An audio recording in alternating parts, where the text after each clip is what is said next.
Welcome back, and big breaking news coming in from Pakistan, where the Election Commission of the country has announced general elections in January 2024. The general election in the country will be held by February 11th next year. General elections in Pakistan will take place in the last week of January 2024. The Election Commission of Pakistan (ECP) announced on Thursday. جو قومیں اپنی تاریخ سے سبق نہیں سیکھتی ان کا جغرافیہ بہت جلد تبدیل ہو جاتا ہے۔ 1971 میں ہم نے اپنی تاریخ سے کوئی سبق نہیں سیکھا تھا، نتیجتاً ہمارا جغرافیہ تبدیل ہو گیا، اور اب یہی غلطی ہم ایک مرتبہ پھر دہرانے جا رہے ہیں۔ پاکستان میں اگلے چند ہفتوں کے بعد الیکشنز ہونے جا رہے ہیں، اور ہم اپنی قوم کو وقت پر آگاہ کر رہے ہیں کہ یہ الیکشن پاکستان کو خانہ جنگی اور تباہی کی جانب لے کر جائیں گے۔ اس وقت پاکستان کو الیکشن کی نہیں، ایک پورے نظام کی تبدیلی کی ضرورت ہے، اور جس کے لیے الیکشن کے بجائے ریفرنڈم کرانا چاہیے کہ قوم سے ایک مرتبہ سوال کریں کہ کیا تم واقعی اس پارلیمانی ناپاک جمہوریت کو چلانا چاہتے ہو جس پر 3 بڑی ناپاک سیاسی جماعتوں نے قبضہ کیا ہوا ہے، یا ملک میں ایک نیا فریش سٹارٹ، صاف ستھرا صدارتی نظام، صدارتی اسلامی نظام کہ جس میں پاکستان کی ریاست کو ایک مرتبہ مستحکم کرنے کے لیے ایک نیا سیاسی نظام ترتیب دیا جا سکے۔ ایک بات یاد رکھیے گا کہ 1970 میں پاکستان ایک جمہوری الیکشن کے نتیجے میں ٹوٹا تھا۔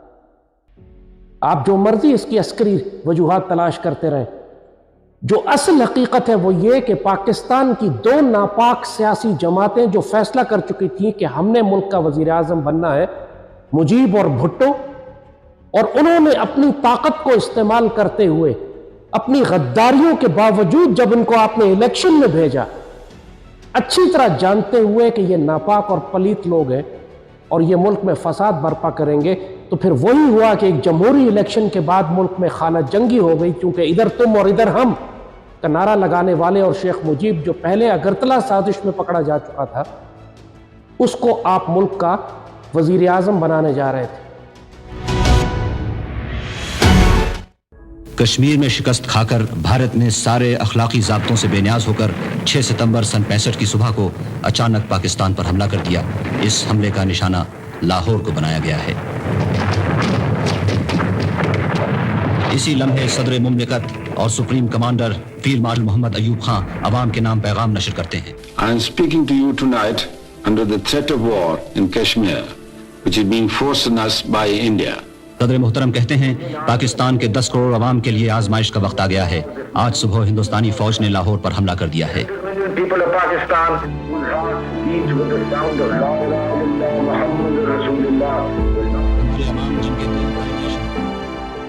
دنیا جانتی ہے کہ سن 1965 میں ہونے والی پاک بھارت جنگ میں دونوں ملکوں کا بھاری مالی اور جانی نقصان ہوا۔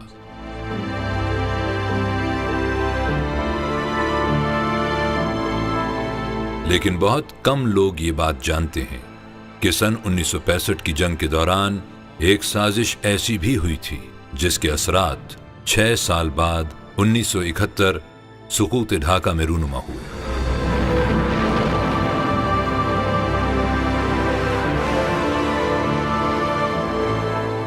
کہا جاتا ہے کہ 1965 میں جب پاک بھارت جنگ زوروں پہ تھی، ٹھیک اسی وقت مشرقی پاکستان کی سیاسی جماعت عوامی لیگ کے نئے سربراہ مجیب الرحمان اپنے ساتھیوں سمیت بھارتی حکام سے ملنے اگرتلا گئے، اور مشرقی پاکستان کو بنگلہ دیش بنانے کی خفیہ منصوبہ بندی کی گئی۔ اگرتلا مشرقی پاکستان کی سرحد سے صرف 2 کلومیٹر دور بھارتی ریاست تری پورہ میں واقع ہے۔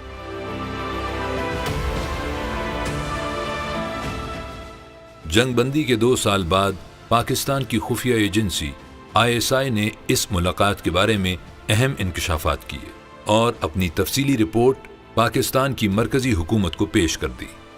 1000 سے زائد مشکوک افراد سے مزید تفتیش کرنے کے بعد حکومت وقت نے اس کیس کو آگے بڑھانے کا اصولی فیصلہ کر لیا۔ یہ کیس اس قدر سنگین نوعیت کا ہوتا جا رہا تھا کہ حکومت کو باضابطہ طور پر کیس فائل کرنے میں تقریباً 1 سال کا عرصہ لگ گیا۔ اس کیس میں مشرقی پاکستان کی سیاسی شخصیات، سول افسران، فضائیہ، بحریہ اور بری فوج کے افسران شامل تھے۔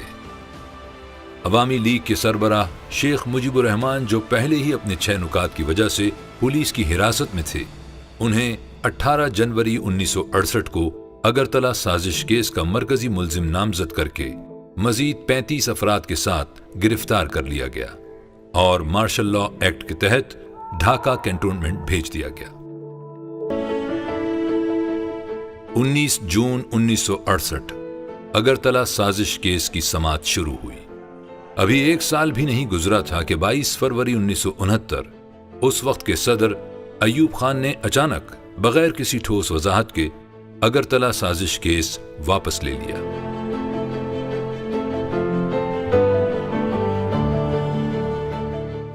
شیخ مجیب الرحمان سمیت تمام افراد کو رہا کر دیا گیا۔ کہا جاتا ہے کہ اگرتلہ سازش کیس کے خلاف ملک بھر میں کیے گئے مظاہروں کے پریشر میں آ کر ایوب خان نے کیس واپس لے لیا تھا، لیکن ایوب خان کے کیس واپس لینے کی اصل وجہ کیا تھی، اس پر کوئی حتمی بیان نہیں دیا جا سکتا۔ کئی سال بعد بنگلہ دیش کے پارلیمنٹ میں اٹھ کر ایک شخص نے تسلیم کیا کہ یہ درست تھا کہ اس وقت ہم گئے تھے اگرتلہ، اور اگرتلہ میں ہم نے خفیہ طور پر انڈیا کے کچھ افسران سے ملاقاتیں کی۔ 40 سال بعد شیخ مجیب الرحمان کے قریبی ساتھی اور اگرتلہ سازش کیس میں نامزد colonel retired Shaukat Ali, deputy speaker parliament نے بنگلہ دیش کی اسمبلی میں پوری دنیا کے سامنے اعتراف کیا، اگرتلہ سازش کیس میں جو بھی الزامات لگائے گئے وہ جھوٹ نہیں تھے۔ جب طے ہو چکا ہے، معلوم ہو چکا ہے کہ یہ شخص غدار ہے، اس کو گرفتار کیا گیا ہے، غداری کا مقدمہ ہے، سارے ثبوت موجود ہیں کہ یہ پاکستان توڑنا چاہتا ہے اگرتلہ سازش میں، اور وہ اگرتلہ سازش 1967-68 میں پکڑی چلی جا چکی تھی، اس پر مقدمہ بن چکا تھا، سزائے موت ہونے والی تھی، تو پھر اتنا سنگین غداری کا مقدمہ معاف کر کے اس کو آپ نے کیوں اجازت دی کہ انہی مکتی بانی کے دہشت گردوں کے ساتھ یہ الیکشنز میں جائے؟ اور پھر اس کے بعد جو ہونا تھا وہ کسی کے کنٹرول میں نہیں تھا۔ وہ کہتا ہے مشرقی پاکستان میں نے ساری سیٹیں جیتی، کیسے جیتی؟ دہشت گردوں کے ذریعے جیتی، بھارتی امداد سے جیتی، اپنی تمام مخالفت کو قتل کر کے جیتی، اپنے خلاف کسی امیدوار کو کھڑے ہی نہیں ہونے دیا۔ Chief of the Army Staff Sam Manekshaw places Major General J.F.R. Jacob, Chief of Staff of the Indian Army's Eastern Command, in direct charge of the operation of training the Mukti Bahini. The first task is to start organizing camps in the border areas. 8,000 trainees are to be expanded to 20,000. They planned for a training period of 3 months for the rank and file and an additional 2 months for junior leaders. Meanwhile, India reached out to Israel in what was the first diplomatic cooperation exercise between the two countries. Israel secretly provided India with military supplies and arms and funneled aid to the Mukti Bahini. The Mukti Bahini had been fighting bitterly on the ground in East Pakistan, and by this time had managed to completely demoralize the West Pakistani soldiers. They ambushed the Pakistanis relentlessly, eroding their will to fight and creating a hostile environment, confining soldiers to their fortified camps. جب آپ ایک جانے پہچانے documented evidence کے ساتھ ایک غدار شخص کو آپ الیکشن میں جانے کی اجازت دیں گے اور وہ دہشت گردوں کے ذریعے الیکشن جیتے گا، اس کے بعد اس کے پاس جواز ہے کہ جی مجھے اختیار دو، مجھے حکومت دو، اور اگر نہیں دیتے ہو تو میں ملک توڑ دیتا ہوں۔ ملک توڑنے کا فیصلہ تو تم الیکشن سے بہت پہلے کر ہی چکے تھے۔ اور یہ کہا جاتا ہے، ایک بہت بڑی آرگومنٹ دی جاتی ہے کہ جی بنگالی پاکستان سے الگ ہونا چاہتے تھے کیونکہ مشرقی پاکستان پر ظلم ہوتا تھا، ان کو حقوق نہیں دیے جاتے تھے۔ مگر کیا آپ کو معلوم ہے کہ مشرقی پاکستان میں صرف بنگالی نہیں رہتے تھے، لاکھوں کی تعداد میں 30-40 لاکھ بہاری بھی رہتے تھے، بہاری مسلمان۔ ان میں سے تو کسی نے کبھی یہ نہیں کہا کہ مشرقی پاکستان پر ظلم ہو رہا۔ ان 30-35 لاکھ بہاریوں میں سے تو کسی ایک نے یہ نہیں کہا کہ ہم پاکستان توڑ کے الگ ہونا چاہتے ہیں۔ جو ظلم، جو پروپیگنڈا تھا کہ بنگالیوں پہ ظلم ہو رہا ہے، وہ بہاری کیوں نہیں محسوس کر رہے تھے؟ ان کو کیا معلوم تھا؟ وہ کیوں پاکستان کے ساتھ سکون اور محبت اور پیار کے ساتھ تھے؟ اور انہی بہاریوں کو پھر بعد میں ان مکتی بانی والوں نے قتل کیا، اور جس مکتی بانی میں 70-80% بنگالی ہندو تھے۔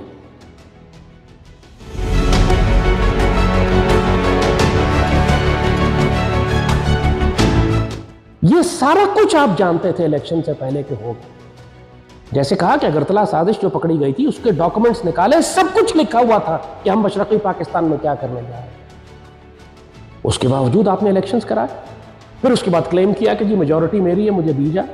اب ظاہر ہے ادھر بھٹو تھا، دوسری سیاسی پارٹی جو پاکستان میں جس کی اکثریت تھی، اس نے طوفان برپا کر دیا کہ میں تو نہیں دیتا۔ نتیجہ یہ ہوا کہ خانہ جنگی، اور پھر وہ جنگ، اور پھر وہ چلتے چلتے آخر میں سقوط ڈھاکہ، اور اس کے بعد بھٹو نے اختیار اپنے ہاتھ میں لے لیا۔ حالانکہ بھٹو کا الیکشن، وہ الیکشن جس کے نتیجے میں بھٹو یہ کلیم کر رہا تھا کہ مجھے میجورٹی ملی ہے، وہ الیکشن کالعدم ہو چکا تھا۔ جب اس الیکشن کو تسلیم نہیں کیا گیا، اس کے نتیجے میں خانہ جنگی ہوئی، آئین ٹوٹا، ملک ٹوٹا، مشرقی پاکستان الگ ہو گیا، تو پھر بھٹو کی اکثریت کیسے رہ گئی؟ بھٹو بالکل ایک ناجائز وزیر اعظم۔ نتیجہ یہی ہوا کہ جب وہ ایک ناجائز وزیر اعظم تھا تو اپنی مرضی سے اپنے عہدے بدلتا رہا، کبھی چیف مارشل لا ایڈمنسٹریٹر بن گیا، کبھی پریزیڈنٹ بن گیا، کبھی پرائم منسٹر بن گیا۔ ایک بدماشی تھی اس کی، جو مرضی چاہتا تھا کرتا تھا، ملک میں کوئی قانون نہیں تھا اس وقت۔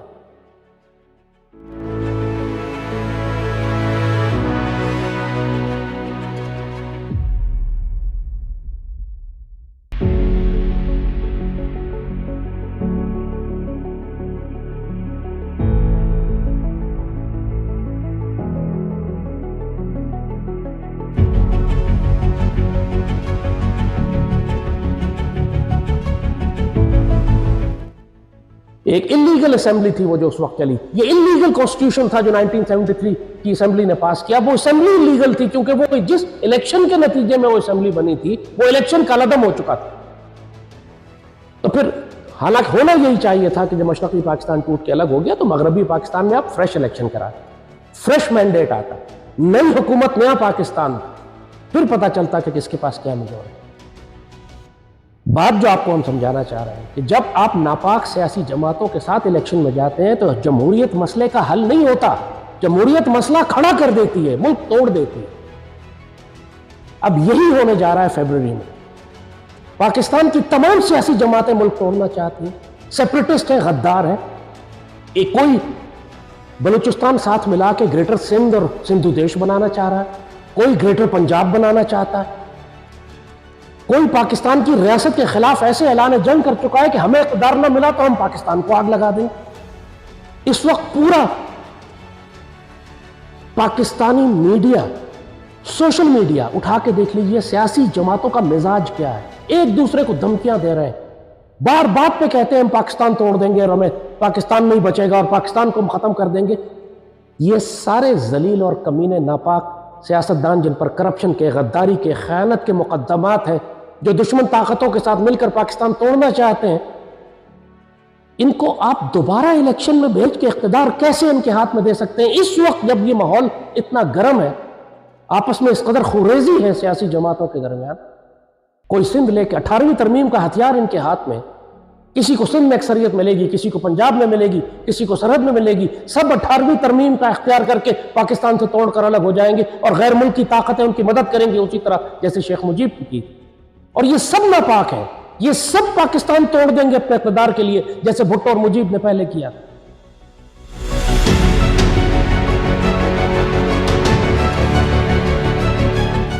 تم سختی سے منع کر رہے ہیں، الیکشن نہیں کرا، اس پارلیمانی جمہوری نظام کو لپیٹنا پڑے، مگر لپیٹنے کے لیے اب 2-3 طریقے ہیں، یا مارشل لا لگائے، سختی کریں، سختی سے کر کے پورا نظام تبدیل کر دیں۔ آخر پوری دنیا میں جب نظام تبدیل ہوتا ہے تو انقلاب سے ہوتا ہے۔ اب عثمانی ترکوں کی حکومت تھی سعودی عرب پہ، ایک انقلاب برپا ہوا، عرب ریولٹ ہوئی، عرب ریولوشن ہوئی، اٹھا کے ان کو نکال دیا گیا، اس کی جگہ عربوں کی حکومت آ گئی۔ زار کی حکومت تھی، ریولوشن آیا مارکس سے، اس کی جگہ بولشوک آ گئے۔ ایران میں شاہ کی حکومت تھی، انقلاب آیا، آیت اللہ کی حکومت آ گئی۔ دنیا میں ہر جگہ ایک طریقہ کار انقلاب اور ایک سکسیسفل انقلاب بذات خود لیجیٹمائز کرتا ہے اپنی اس تبدیلی کو۔ کوئی دنیا میں آج نہیں کہتا کہ سعودی حکومت لیگل ہے یا بولشوکس کی سوویت یونین کی حکومت لیگل تھی، بیکاز طاقت ان کے ہاتھ میں آ گئی۔ ایک یہ طریقہ ہے پوری دنیا میں نظام بدلنے کا۔ مصر میں ڈیموکریٹک گورنمنٹ مرسی کی، اس کو سی سی نے تختہ الٹ دیا، اس کا حکومت بنا لیا۔ آج دنیا میں کوئی نہیں کہتا کہ سی سی کی حکومت لیگل ہے، کیونکہ اتھارٹی اور طاقت بذات خود ایک بہت بڑا جواز ہوتا ہے۔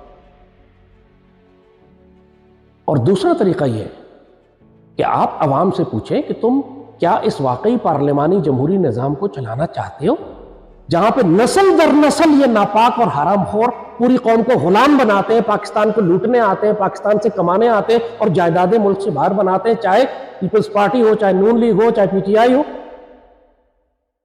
سب دشمن کے ایجنڈے پہ کام کر رہے ہیں پاکستان توڑنے کے لیے۔ سب نے مل کے 18ویں ترمیم پاس کی تھی تاکہ ان کو پتا تھا کہ آگے جا کر پاکستان کا مرکز اتنا کمزور کر دیں گے کہ ہم اپنے صوبے لے کے الگ ہو جائیں گے، ورنہ 18ویں ترمیم پاس کرنے کا اور کوئی مقصد نہیں تھا۔ تو قوم سے پوچھیں تو صحیح کہ کیا تم اس ناپاک جمہوری حکومت کو چلانا چاہتے ہو؟ جب جمہوری بات ہے نا، قوم کی مرضی سے چلے، قوم سے فیصلہ کرے، پوری قوم 22-25 کروڑ سے پوچھیں کہ کیا تم واقعی اس جمہوریت کو چلانا چاہتے ہو یا ملک میں ایک اسلامی صدارتی نظام چاہتے؟ ایک ریفرینڈم کرائیں، الیکشن نہ کرائیں، ریفرینڈم کرائیں۔ اگر اس ریفرینڈم کے نتیجے میں پوری قوم کی اکثریت 50% سے زائد یہ کہتی ہے کہ ہاں ہم اسی ناپاک سیاسی جمہوریت کو چلانا چاہتے ہیں، تو بسم اللہ پھر الیکشن کرائے، پھر جو کچھ ہوگا قوم خود بھگتے گی۔ کوئی یہ نہیں کہہ سکے گا کہ فوج ذمہ دار ہے تو فوج کی وجہ سے ہوا، جو قوم کا فیصلہ ہے پھر ٹھیک ہے کر۔ لیکن اگر قوم کی اتنی اکثریت کہتی ہے کہ ہمیں یہ ریفرینڈم کے ذریعے کہ ہمیں اس پارلیمانی جمہوریت کو ختم کر کے ایک نیا سیاسی نظام چاہیے، صدارتی نظام چاہیے، اسلامی صدارتی نظام، جس میں پوری قوم مل کر 4 یا 5 بہترین لوگوں میں سے اپنا صدر منتخب کرے اور وہ اپنی ایڈمنسٹریشن لے کر آئے اور ملک کو ہم چلائیں، اگر یہ نظام ہے تو پھر الیکشن کے بجائے آپ صدارتی نظام قائم کریں، قوم کی مرضی کے مطابق چلیں، قوم کے خلاف نہ جائیں، لیکن قوم سے مرضی پوچھیں، کیونکہ پارلیمانی جمہوریت میں قوم سے مرضی نہیں پوچھی جاتی۔ ہم پھر بتا رہے ہیں، پارلیمانی جمہوریت میں قوم سے مرضی نہیں پوچھے جاتی۔ ملک میں اگر 100 ووٹ ہوتے ہیں تو 100 ووٹس میں سے بہت الیکشن میں کسی نے حصہ ڈال دیا تو 30-35% لوگ ووٹ ڈالتے ہیں۔ 30-35% لوگ بڑے سے بڑے الیکشن میں پاکستان کے بہت 40% ووٹ ڈل گئے۔ ان 40% ووٹ تقسیم ہوتے ہیں سیاسی جماعتوں میں، تو جو جماعت اکثریت لیتی ہے اس کو 14-15% ووٹ ملتے ہیں، یعنی ملک کی 85%، 86%، 90% آبادی اس جماعت کو ووٹ ہی نہیں دیتی، اس کو ریجیکٹ کر دیتی ہے۔ اس کے باوجود وہ حکومت بن کر کہتی ہے کہ میرے پاس تو اکثریت ہے، میرے پاس تو مینڈیٹ ہے، میرے پاس تو 3/4 میجورٹی ہے۔ کیونکہ نظام اتنا غلیظ ہے کہ اگر کسی جگہ کے اوپر 100 ووٹ ہو اور 95 لوگ ووٹ نہ ڈالیں، صرف 5 آدمی ووٹ ڈالیں، تو جس کو 3 ووٹ ملیں گے وہ ملک کا وزیر اعظم بن جائے گا۔ یہ نظام ہے ملک کا، اور کلیم کرتا ہے کہ میں قوم کی نمائندگی کرتا ہوں۔ نہیں، وہ نمائندگی نہیں کرتا قوم کی، کوئی سیاسی جماعت قوم کی نمائندگی نہیں کرتی۔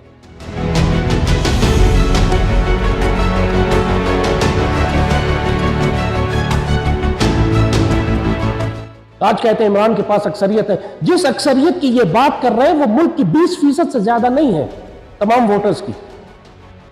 ملک میں اگر 22 کروڑ لوگ ہیں تو پچھلے الیکشن میں ان کو 1.5 کروڑ ووٹ ملے تھے، 1.5 کروڑ ووٹ 22 کروڑ میں سے۔ یہ کہتے ہیں کہ ہم پوری قوم کی نمائندگی کرتے ہیں، نہیں، آپ نمائندگی نہیں کرتے، کوئی جماعت نمائندگی نہیں کرتی۔ اسی لیے جیسے ترکی میں ہوا ہے، وہاں پتہ لگتا ہے کہ جو حکمران ہے قوم کی نمائندگی کرتا ہے، کیونکہ انہوں نے 3 کینڈیڈیٹ تھے، انہوں نے الیکشن کرایا، پوری قوم نے ووٹ دیا۔ جو 2 ٹاپ کے تھے، اردوغان تھا اور اس کے ساتھ جو نمبر 2 تھا، اردوغان دوسرے نمبر پر آیا، اردوغان پہلے نمبر پہ آیا، دوسرا بالکل نزدیک تھا اس کو۔ انہوں نے پھر دوبارہ الیکشن کرایا، جس کو رن آف الیکشنز کہتے ہیں، اور پھر اس میں اردوغان نے بڑی نیرو مارجن سے لیتا، لیکن 50% سے زائد ووٹ اردوغان کو۔ پتہ لگا کہ ہاں پوری قوم کے جتنے بھی ووٹ تھے اس میں ایٹ لیسٹ 50% نیشن جو ہے وہ اردوغان کے ساتھ ہے، 47-48% دوسرے کے ساتھ تھی۔ کوئی ہنگامہ نہیں ہوا، کوئی فساد نہیں ہوا، پورے ملک کے اندر ایک صدارتی نظام کے ذریعے انہوں نے الیکشن کر لی۔ 3 کینڈیڈیٹ تھے، اس میں سے آپ نے فیصلہ کرنا تھا کس کو بنائے۔ کتنا آسان ہو گیا معاملہ۔ صدارتی کینڈیڈیٹ منتخب کرنے کے لیے ایک پاورفل کمیشن بنایا جا سکتا ہے نیشنل سیکیورٹی کاؤنسل کا، وہ ڈیسائیڈ کرے، انٹرویو کرے اسی طرح کینڈیڈیٹس کا جیسے آپ کسی بڑی کمپنی کے سی او اپوائنٹ کرنے کے لیے کرتے ہیں، تاکہ 2 ٹکے کا کنجر جاہل انگوٹھا چھاپ وڈیرا ملک کا وزیر اعظم نہ بن سکے، جیسے زرداری صدر بن گیا تھا یا نواز شریف وزیر اعظم بن گیا تھا، جیسے عمران ایک کھلنڈرا زانی بدکار